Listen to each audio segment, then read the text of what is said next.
Shabbat Shalom. In this week's Parsha of Parshat Vayelech, the first Parsha of the new year, we are introduced to a very important and fundamental mitzvah known as the mitzvah of Hakel. Every 7 years, the Jewish people were to gather together in Jerusalem, and on a raised platform, the king would read from the Torah scroll. For the last 2,000 years, we have not been able to fulfill this mitzvah, and instead, we've replaced the mitzvah of Hakel by reading on a raised platform the Torah instead of every 7th year, in particular every week on Shabbat. We do read the Torah 3 times a week, on a Monday and a Thursday and a Shabbat afternoon as well, but that's for a different reason. But the concept of reading the Torah every single week on a raised platform helps to remind us of that wonderful institution and ceremony known as Hakel. And the Torah makes a very important point.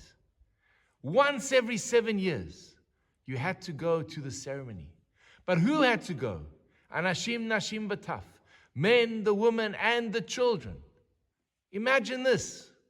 An event that takes place once every 7 years. The men are excited. The women are excited. You're listening carefully to the words of the king, and you hear a little baby screaming. It detracts from the whole solemnity of the moment. You want to tell the mother, take this kid and get him out of here. It's disturbing my experience. And Moshe Rabbeinu says, no. Men, women, and children have to be at this event, because that's what it means to be part of the community of Israel. All of us together. One of the great tragedies that I find within the modern Jewish world or Jewish context is children being absent in Shul. Why is that?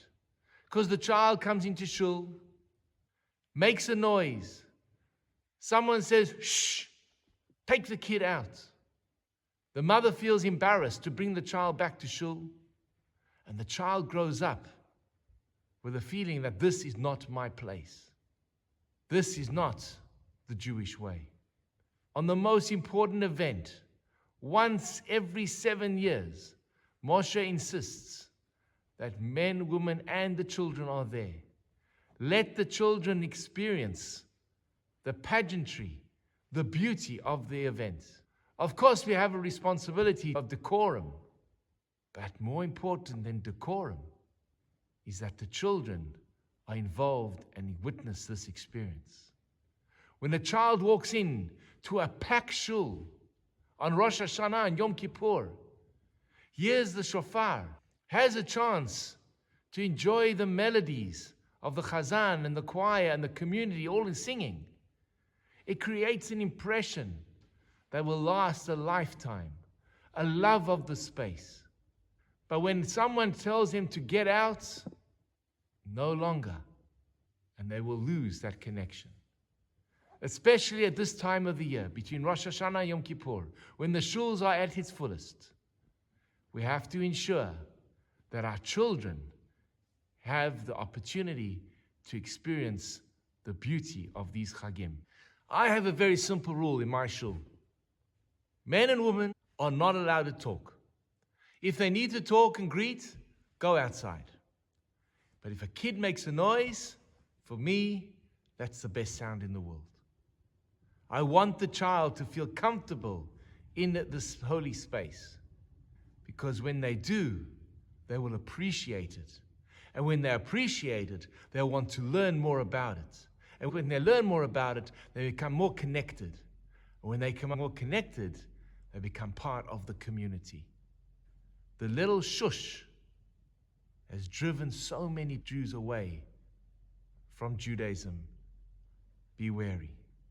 And so Moshe Rabbeinu teaches us on this big event, not the weekly Shabbat, not even Rosh Hashanah, not even Yom Kippur, on Hakel, an event that takes place once every 7 years, when the adults might feel that the need for the solemnity of this experience, there should be no children. Dafka at this experience, Moshe says, bring the kids, let them be part of it. Parents have an obligation to teach the children to be respectful and mindful.